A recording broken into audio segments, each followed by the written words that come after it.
Morning po sa bawat isa. Good morning. And before we come to study the Word, we have a prayer. And this time we pray that the Lord would open our hearts and our minds to the gospel. And let's pray that we would understand kung ano po yung pinagkakalob sa atin ng Panginoon sa Kanyang mga salita. So let's close our eyes and come to the Lord in prayer.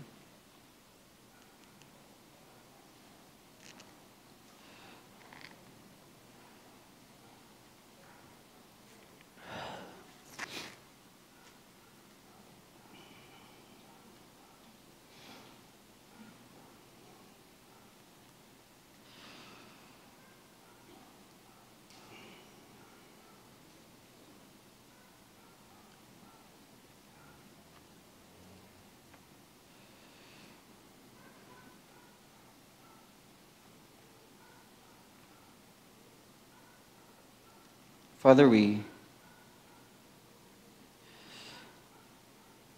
are grateful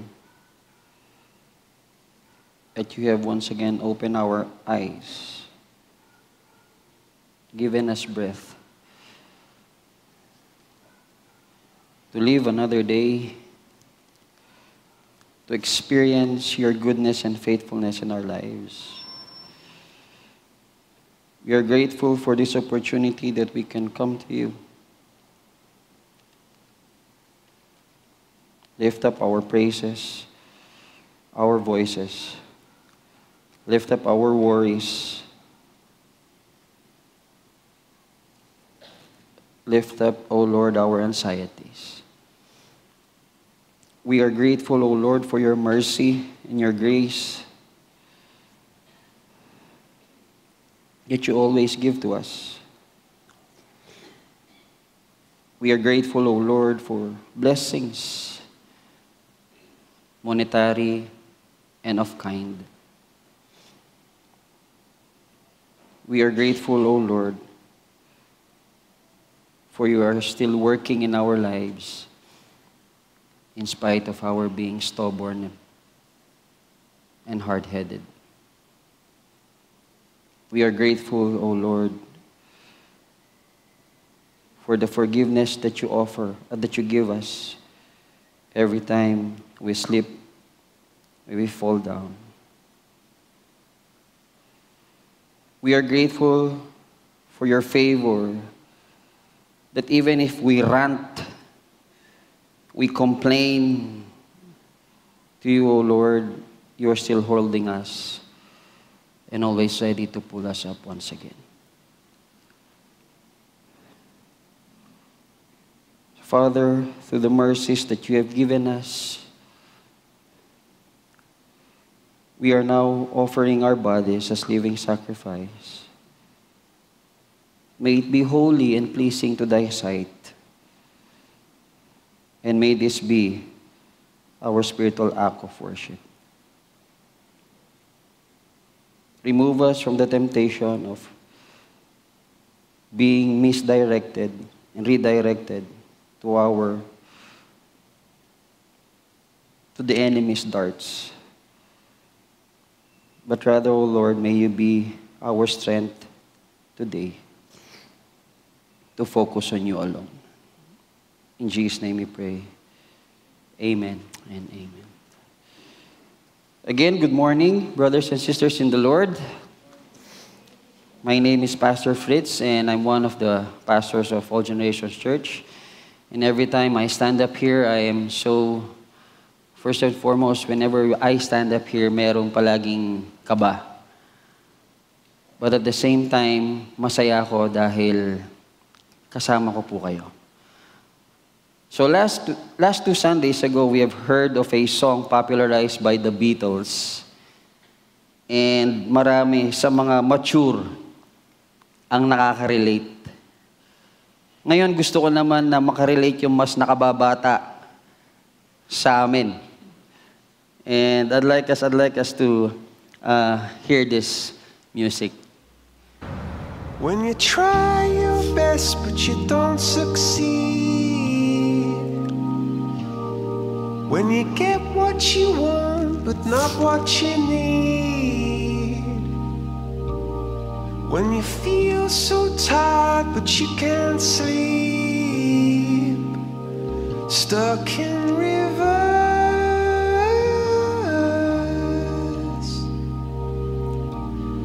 and the tears come streaming down your face. When you lose something you can't replace. When you love someone but it goes to waste. Could it be worse?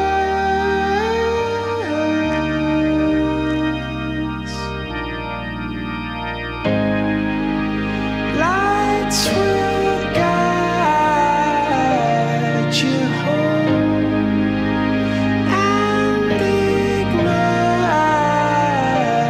your bones, and I will try to fix you.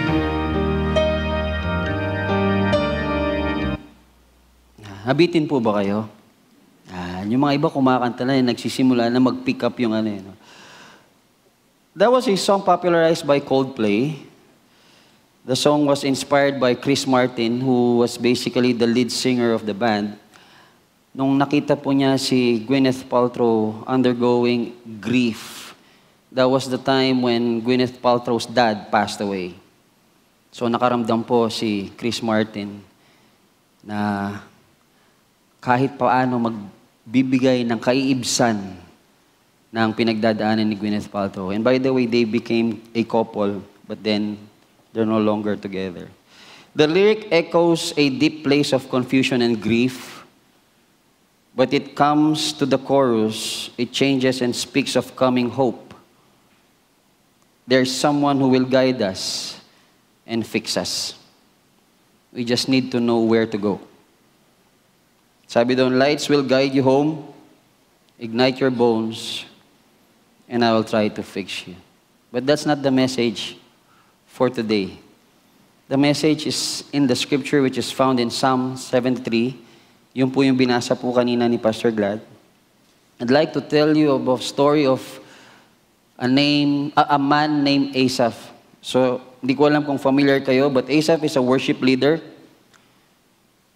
And he is struggling to reconcile his beliefs with reality. Asaph's words somehow became the cries of our hearts these past months as our family journeys through another season of illness.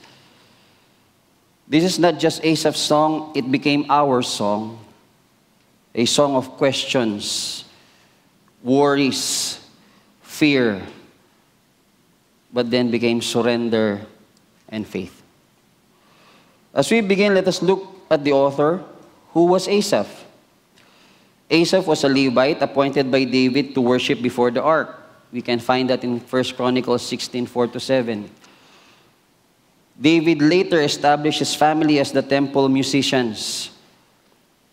So ginawa po siyang, kung titinan natin sa panahon natin ngayon, yung mga praise and worship team in different churches. His descendants continued this role throughout the period of the kings. And again, after the exile. He was regarded as one of the godly men who brought praise before the Lord and His people regularly. He was a godly worship leader. So yan po si Asaph. Praise and worship leader, but at the same time, he was going through something. Now let's look at the journey of Asaph as we read Psalm 73, how he got confused and how he regained his footing and how his visions cleared. Asaph's journey from a blurry point of view to a clear vision. Verses 1-3 says there, "Surely God is good to Israel, to those who are pure in heart. But as for me, my feet had almost slipped. I had nearly lost my foothold, for I envied the arrogant when I saw the prosperity of the wicked. Asaph is saying, God, I know you're good, but this feels wrong. Alam ko mabuti kang Diyos, pero ramdam ko mali ito. The word good in Hebrew expresses certainty. Ibig sabihin, sigurado. The word good in Hebrew is not just morally good. Hindi lang siya mabuti.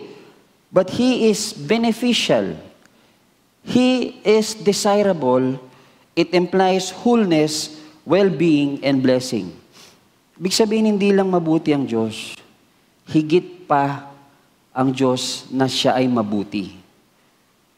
Ang Diyos ay beneficial sa bayan ng Israel. Beneficial siya sa atin. Ang Diyos ay desirable. So there's more to that. So anong nangyari? Asaph begins with doctrinal affirmation. What is that doctrinal affirmation? God is good. Pag isinisigaw nga yan, di ba, sa congregation, pag sinabing, God is good, anong sasagot ng congregation? All, see? And all the time, God is good. Totoo nga naman talaga yan. That's a doctrinal affirmation. God is good. When you look at Exodus 34:6-7, it was Yahweh who described Himself to Moses. Ang sabi doon, basahin nyo na lang pag-uwi nyo, sabi niya, abounding in goodness, hindi nauubos. Nag-uumapaw ang kabutihan ng Diyos. Nung narinig lahat yun ni Moses, anong ginawa niya? Sinamba niya ang Diyos. But here, when we look at Asaph, merong nangyari. This is a covenant truth rooted in Israel's history. Yet, there were tension that was arising between confession and crisis. Kino-confess ni Asaph, God is good, subalit mayroong crisis na dumarating at nagkakaroon ng clash sa kanyang pananaw, sa kanyang pag-iisip. Asaph's experience doesn't align with his theology. He is in trouble and he immediately admits it in his own words. Anong sabi niya? I nearly slipped and I had nearly lost my foothold. This is a term that expresses disaster. This God-inspired worship leader is ready to walk away. He's on the edge of throwing the towel. Kanina, sabi ni Cherise, if you're on the edge, where do you go? If you're losing hope, where do you go? Yan po ngayon ang nararamdaman ni Asaph. Ano po yung nagiging dahilan ng kanyang pagkakatisod o pagtatapon ng towel? Yan po, because he envied the arrogant. Ano bang envy sa Tagalog? Inggit. Kinainggitan ni Asaph ang tao. Mamaya makita po natin. And what did he do? He started paying attention and his vision got blurred. Saan na-focus ang kanyang mata? Sa tao.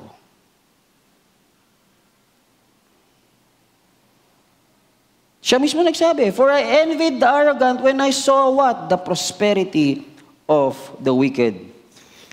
Many of us,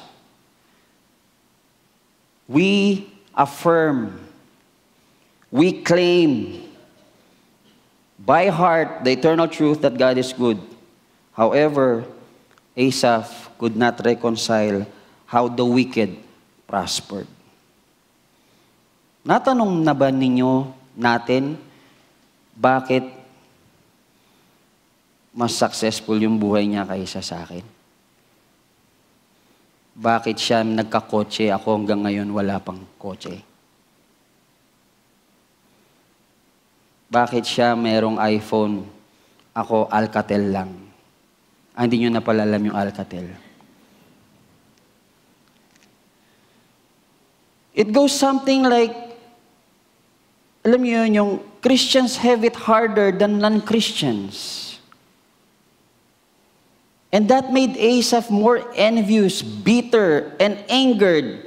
What he sees in life became now a challenge of his belief and led him into a deeper confusion. Mamaya maintindihan natin bakit nagkaroon siya ng confusion. Kasi dun sa mga words na sinasabi dyan ni Asaph, magpapatunay yan na somehow parang hindi nga talaga nagtutugma yung realidad, experience niya, at saka yung kanyang doktrina ng pagkakakilala niya kung sino ang Diyos. So ano nangyari? Nung lumalim yung kanyang confusion, eto na. Asaph's envy led him to compare himself with others. Nagkaroon na ng comparison. Verses 4 to 12, why do the godless seem to thrive? Bakit nagsusurvive yung mga walang Diyos? Ano na nangyari? Nagkaroon na ng comparison trap. Na-trap na siya saan? Pagkukumpira. Basahin natin kung ano yung mga minention ni Asaph sa kanyang awit. Sabi niya, number 1, they are well-fed and they have no pain. Wow! Grabe, no? Well-fed sila at walang nararamdamang sakit. O, hindi sakit kasi sa Tagalog yung pain eh. Hindi, tama ba? Kasi minsan illness ang associate natin sa sakit. Hindi sila nakakaramdam ng sakit ng katawan. Yun na lang, para medyo maintindihan natin. Number 2, their lives aren't as hard as the lives of others.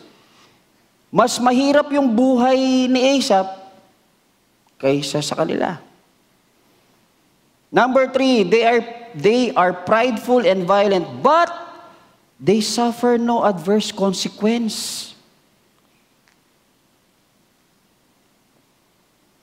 Nananakit ako, pero walang consequence na bumabalik sa akin. They are very obvious with their sins. Talagang lantaran gumagawa ng kasalanan. They speak against God, they lie, they mock God, and they doubt that He has the power over their choices. Wala namang kapangyarihan ng Diyos pala sa kanila. Their riches continue to increase. Bakit payaman ng payaman nito? Siguro kasama siya sa team payaman.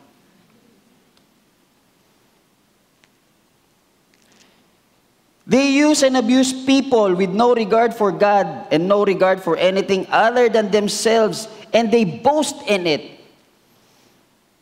Nakakatapak na sila ng kapwa, pinagmamalaki pa nila.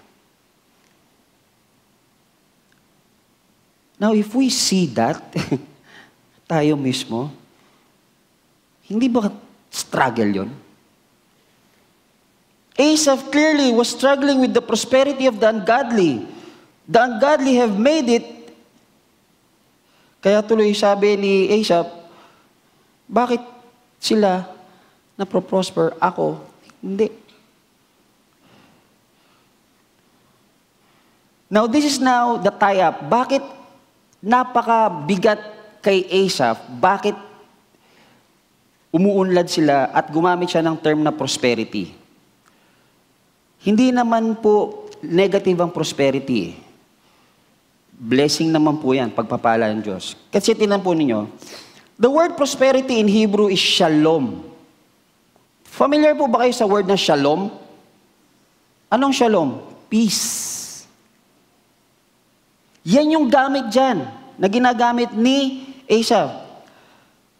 It means peace with God, such that your life is fulfilled, tranquil, and complete. What's going on now in the mind of Asaph as he thinks of the prosperity of the ungodly people, it means that they are getting everything God has promised His covenant people. Teka muna, Lord. Yung prosperity,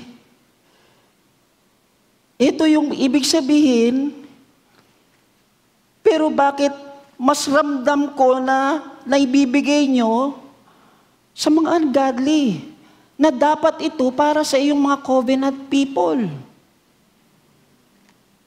Magkakaroon nga naman siya ng confusion doon. He sees their lifestyle, houses, clothings, success, and company compared to his as them being blessed, but not Asaph. So they're more blessed. To Asaph now, his envy now became deeper into comparing himself to ungodly people, and at the same time now, accusing God of being unjust. Bakit? Kasi, ibinibigay mo sa wicked yung dapat na ibibigay mo sa anak mo. So, ganun na yung pag-iisip ni Asaph. And when you go to the scripture, justice is one core character of God. God is just. So, kung titingnan natin lahat yun, parang ang gulo. Di na maintindihan. And at the same time, yung emotion ngayon ni Asaph, nagpro-progress. So, nung tinignan niya yung wicked people, nagkaroon siya ng inggit, yung inggit niya lumalim, dinescribe niya lahat ng nakikita niya sa mga wicked people, na kung saan ngayon, ina-accuse niya ngayon si God of being unjust. And now he's angry. He's now bitter.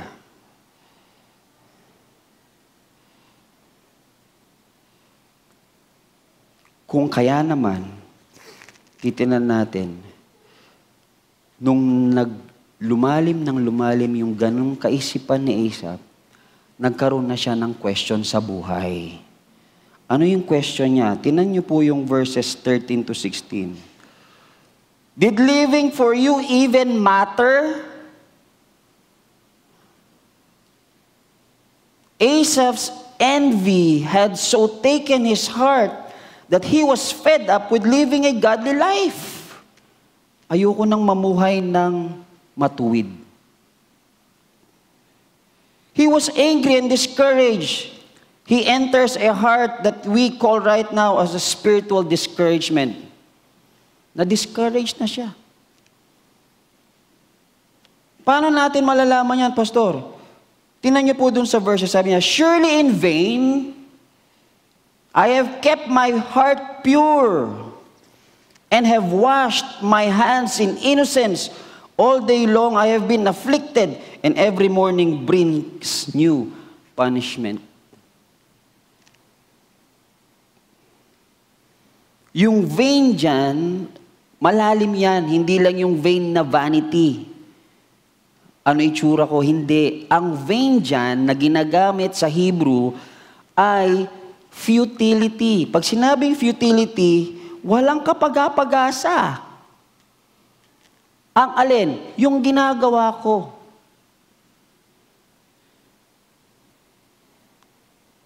Asaph felt that his devotion has gone unnoticed by God, and now he wonders if obedience is still worth it.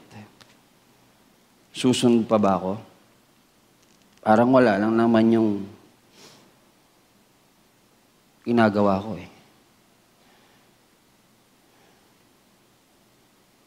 And if we would be honest to ourselves, I will do the first honesty. when Chris started her battle with cancer 2021. And it came back last year, August.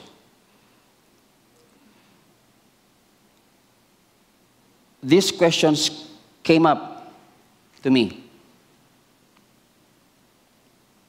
Why did this happen to your servant, Lord?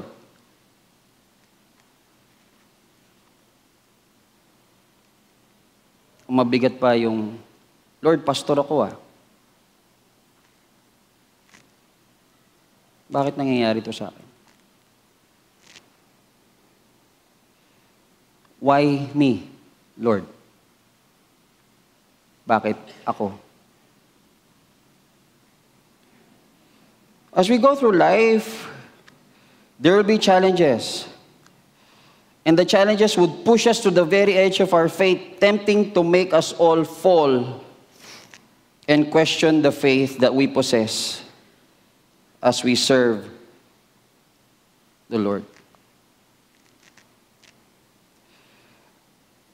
When we remove our focus on who God is, these are the things that would happen to us. This is not just a reality to Asaph, but this is a reality to us now.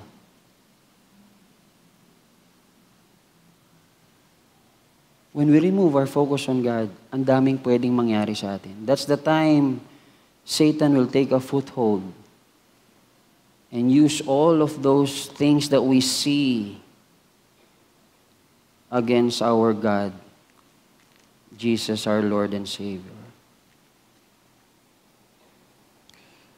Bakit kailangan natin itong ma-overcome? Kasi po, sa Scripture, ito ho ulit Scripture, sabi sa 1 Corinthians 15:58, faithfulness is never in vain. Mali yung naging kaisipan ni Asaph na hindi tinitingnan o walang pinapatunguan yung kanyang pananampalataya sa Diyos. God sees. God remembers. The reward may not always be immediate, but it's assured in Christ.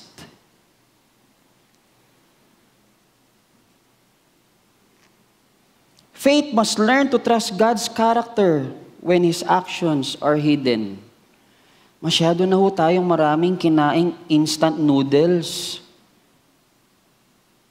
at saka instant coffee na kung saan pati yung hiningi at panalangin at plano ng Diyos sa atin, gusto natin instant na din.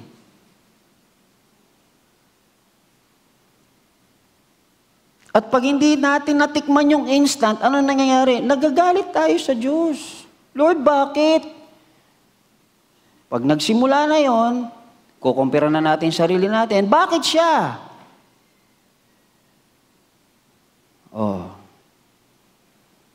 Magkakaroon na ng bitterness. Bakit siya pinupuri ng pastor, ako hindi? Even in the ministry. Bakit sa kanya binigay yung ministry, bakit hindi sa akin?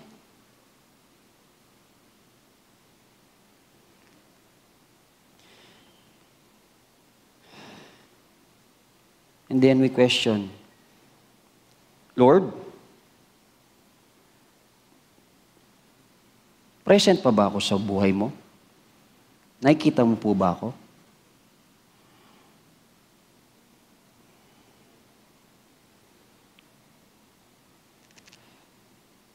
Our challenges in life should not bring us away from God, but rather bring us home to God. That's a godly point of view. We don't look at challenges as something that would destroy us, bring us to our end. And the Lord saying, o yan, bahala ka, napala mo, sige, gawin mo to, yan, bigay ko sa iyo to. Hindi po eh.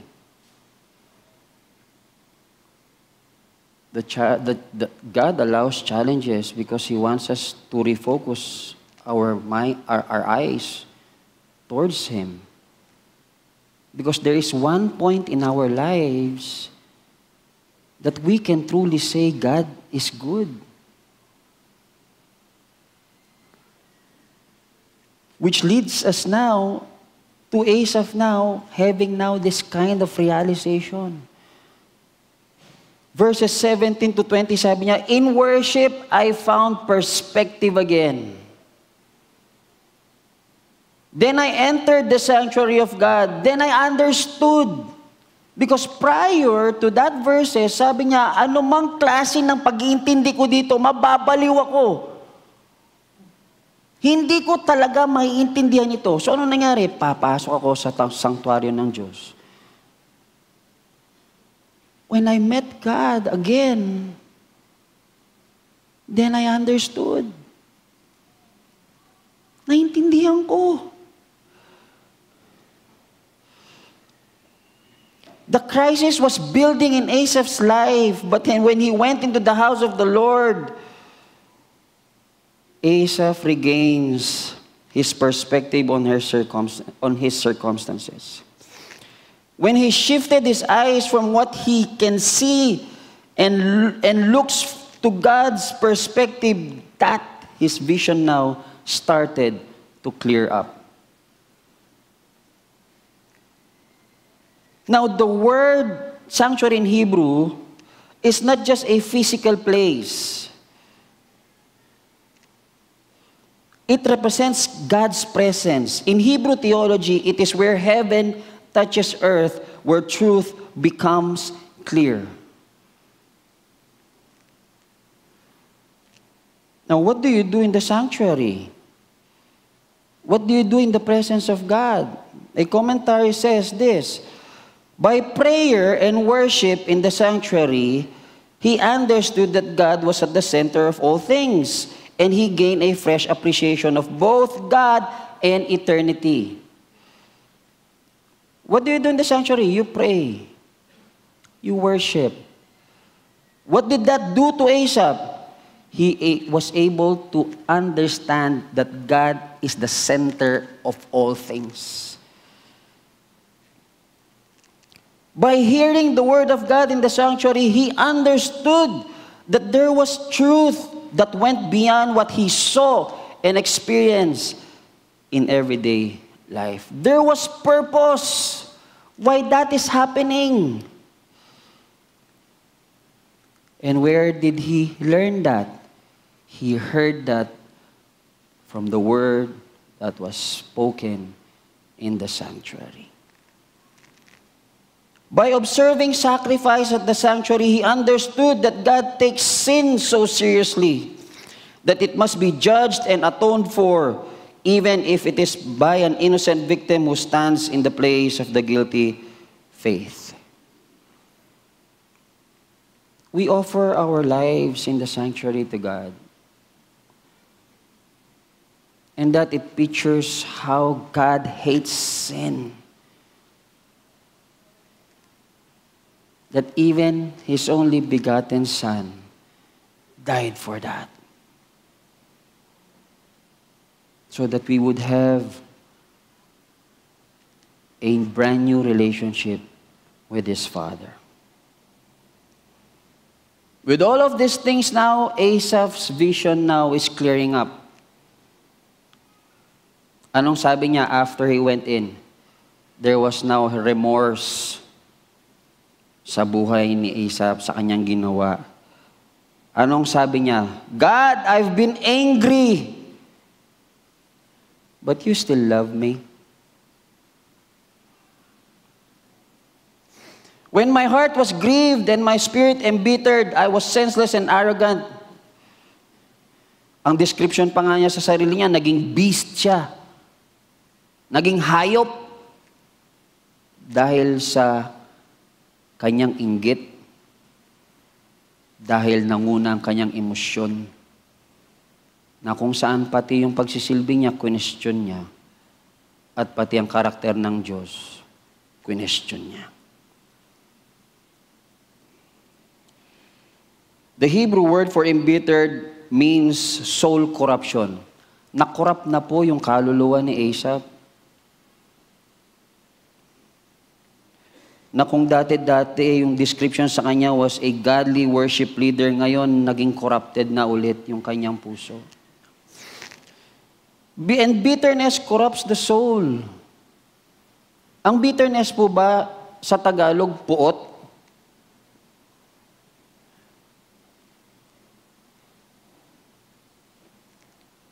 Kapuutan natin sa kapwa.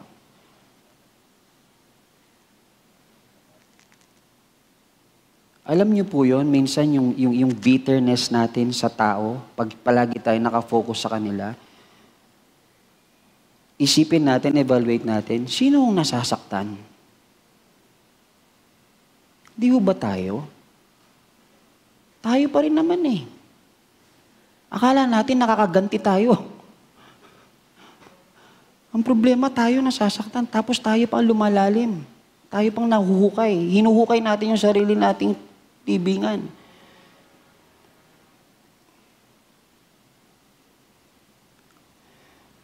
But you know the good news? Ito yun. God's grace persists despite our broken responses.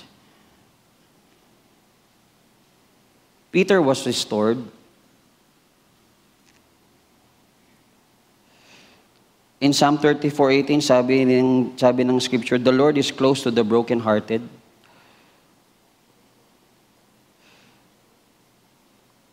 And Paul, even if he lashes out in his misinterpretation of what's happening, the Lord still accepts.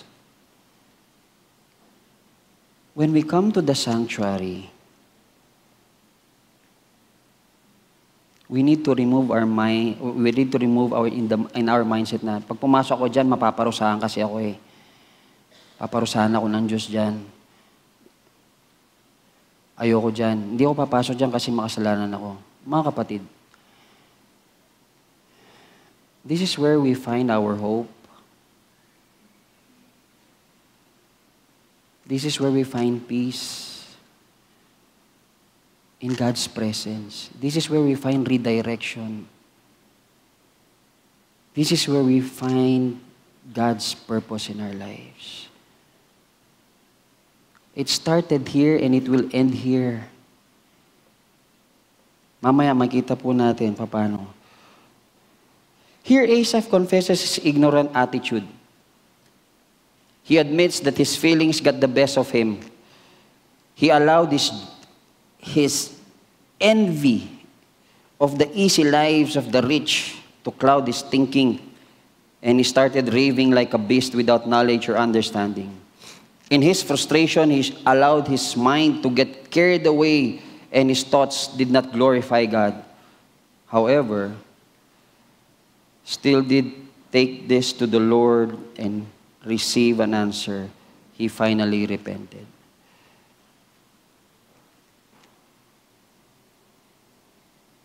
All of us, sometimes like Asaph, we allow our frustrations to warp our attitudes, even to the point of ranting out, to the point of putting it into public, yung pagrarant natin. We think of things against God's plan. Di totoo yan. In some ways, even challenges His character. But there's hope, mga kapatid. When we come to that point, when we're about to go over the line, you don't know what to do. Where do we go from here? Go in the sanctuary in the presence of God.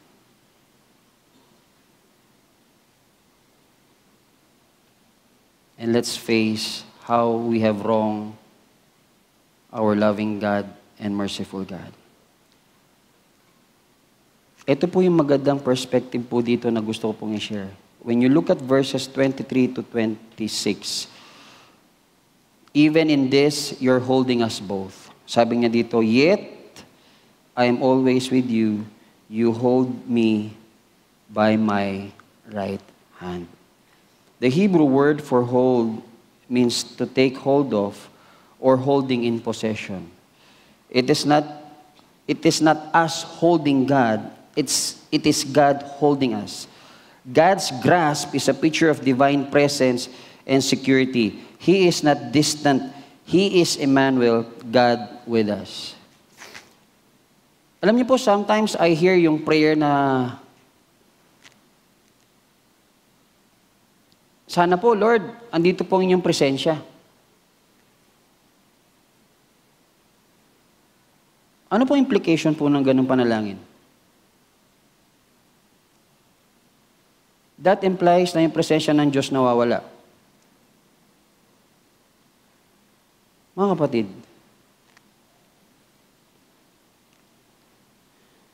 that is a contradiction to God's character of omnipresent. Hindi ho nawawala ang presensya ng Diyos. Tayo ho ang nawawala. Dapat ho ang panalangin, Lord, maramdaman ko ang presensya mo. Sa sobrang kalos na ng puso ko at tigas ng ulo ko, I pray, maramdaman ko ang presensya mo.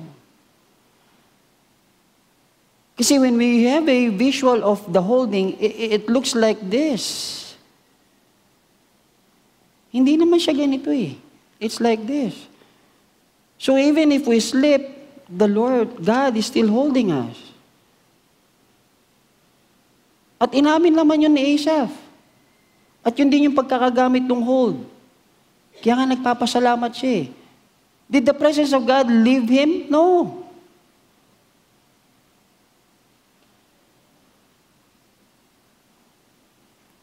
I hope we stand corrected on that kind of thinking.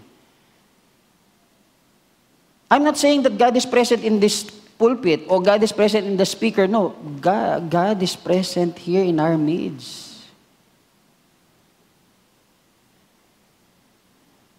He wouldn't be called Emmanuel, God with us, if He can be absent. Yan kasi nagiging mentalidad natin. Lalo na, pag tayo dumadaan sa pagsubok, ang pakiramdam natin, absent ang Diyos. Mali po yun, mga kapatid.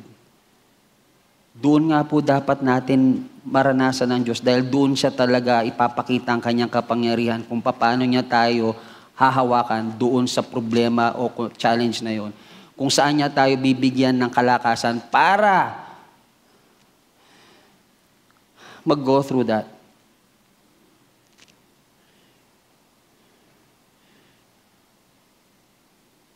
Asaph recommits himself to the Lord. He examined both sides of the case. Now he knows that wickedness may come with certain short benefits. But in the end, the godly are the ones who will be rewarded. Therefore, he once again resolved to throw in his lot with God. Instead of abandoning his faith and following after the world, Asaph's faith crisis ends up leading him to an even closer relationship with God. Tingnan niyo po yun? Yung kanyang challenges, when he went into the sanctuary in the presence of God, naintindihan niya, lumakas yung pananampalataya niya, tumibay, at nagkaroon siya ng panibagong passion. Ano yung passion? Ang malapit sa Diyos. That's why in verse 26, Asaph proclaims, anong sabi niya?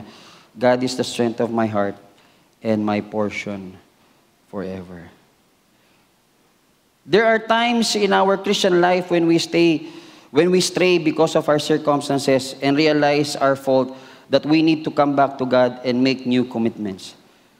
The good news is that no matter how far we feel from God, He is always near and holds us in His hands. When we come to Him, He welcomes us with open arms. Wala hong perfect sa atin, mga kapatid.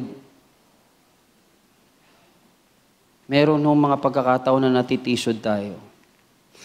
But the only way to understand that is come into the presence of God.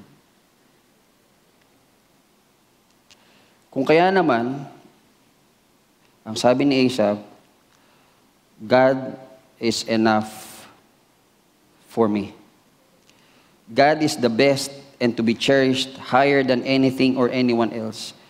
A relationship with Him is to be desired above all else. Bakit po nasabi yan? Kasi po, when you look at the meaning of portion, and God is the strength of my heart and my portion forever, it is used to mean, in Hebrew, inheritance, mana. So kung titinan natin, ang Diyos, inheritance. Ang kanyang kalakasan, magiging inheritance natin. Kung kaya naman, ang recourse ni Asaph, ang kanyang realization, verse 27, 28, being close to God is better than knowing why. Sabi niya, but as for me, it is good to be near God. This is the climax. This is the ultimate rediscovery of Asaph's transformation. What is that? Nearness to God. The word draw conveys intimacy, belonging, and trust. Actually, in the Strong's Concordance, yung near dyan, dinidefine niya ng near of kin. Pag sinabi pong near of kin, K-I-N, relative, may relasyon, part ng kadugo ninyo. Yan pong ibig sabihin. So pag sinabi dyan ni Asaph na it is good to be near God, merong siyang relasyon sa Diyos Ama.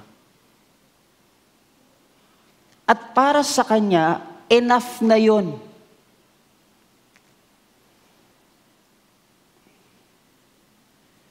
Enough na kay Asaph.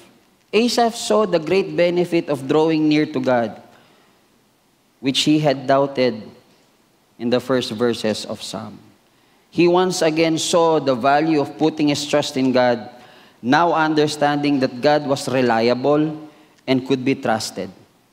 As Asaph recommitted himself to God, he had also regained a passion to declare all of God's work. He dedicated himself to become the messenger of God's goodness and of the eternal perspective he gained in the house of the Lord. As we close, we witness here the most powerful transformation of Asaph's heart. He begins with frustration. But as for me, my feet had almost slipped. He was envious of the wicked, confused by their success, disheartened by what's happening, especially on his own struggles. Maybe that's where you are today, wrestling with the same thoughts. Why do the wicked prosper while I try to stay faithful and still suffer? But something changed everything for Asaph. Sabi niya, until I entered the sanctuary of God, then I understood their final destiny. It was in worship, in the presence of God, that his eyes were opened. Worship recentered his heart. Worship corrected his vision. Worship reminded him of who God really is, holy, just, faithful, and enough. In the sanctuary, Asaph realized that the prosperity of the wicked is temporary, but the presence of God is eternal.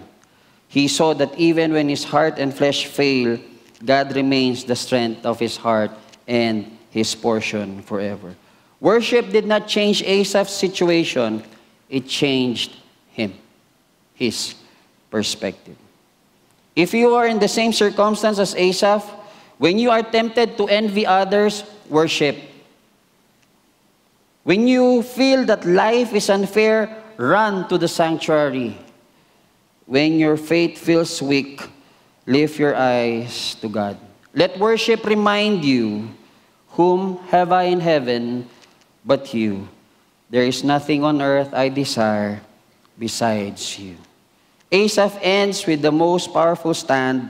Ang sabi niya, but as for me, it is good to be near God. Let worship lead you back to clarity. Let worship restore your vision of who God is. When we fix our eyes on Him, everything else finds its place. As we faced, this is where I would end. As we face a very fearful situation, we brought to God our frustrations and worries in the midst of uncertainty in the future of crisis treatment. This has really brought us to the edge of our faith. We're not perfect. We're not strong. We're far from that. We cried. We questioned. We feared. We lost perspective. But in the sanctuary, God was so gracious. Instead of judgment, He supplied strength and love. He showed us the way, guiding our path with His light. He never left us alone into the confusion. This changed our perspective. It shifted our sight from earthly to eternal. Instead of looking at the situation with fear and anger, God has led our eyes to look towards Him. Despite of our circumstance, He is God, He is sovereign. Whether we don't see healing, or whether we don't understand what purpose may be, we will worship Him because He is all we need and He is enough. It is my prayer that we come to the Lord in His presence, continuously draw near to Him in spite of the challenges that comes our way. Where do we go from here? Nowhere else except in the presence of God, in the sanctuary. Come to worship Him. Let's close our eyes and pray. Father, we thank You. We thank You for a timely reminder. A reminder wherein You are a loving God. In You we will understand. And if we put our trust and faith in You, everything else You would put into place. Give us peace in our hearts in this chaotic world. And may You be our strength and portion forever. Help us to go through life's challenges. In Jesus' name we pray. Amen and amen. Good morning po and God bless you po. Maaari po tayong tumayo lahat.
This worth no one could express.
as we leave, may I challenge each one as they continue to pray. Let's remember our brothers and sisters in the Lord who would be doing missions on June 23 up to the 30th. Pupunta po sila sa Bicol. May we pray for their safety, their strength, and also good health. And also pray for those souls that the Lord will bring into His kingdom. May the Lord use All Generation Church as a light also in Bicol. So we lift them up to the Lord. Let's come to the Lord in prayer. Father, we thank you for opportunity that you can use us. We are blessed with the hearts of these people who would be going through mission. And it is our prayer, O Lord, that hindi lang po sila, but you would use us all as your hands and feet of the gospel, the good news of your Son, Jesus Christ, dying for us, dying for their sins, that we would have eternal life. There would be challenges over there, but we pray, O Lord, that you would protect them from temptation and the challenges that comes their way. May you grant them confidence, O Lord, that you are present not only here at Olgen, but you are present everywhere in our lives, most especially as we share the good news of your Son, Jesus Christ.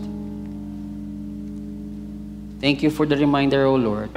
And as we leave this place, as the rubber meets the road, as we would again be tested of our faith, it is our prayer and desire to Him who is able to keep us from falling,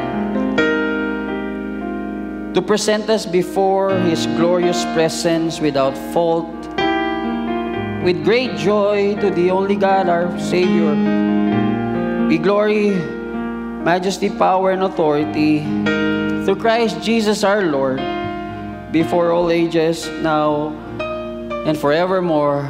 Amen and amen. Have a blessed week, brothers and sisters in the Lord.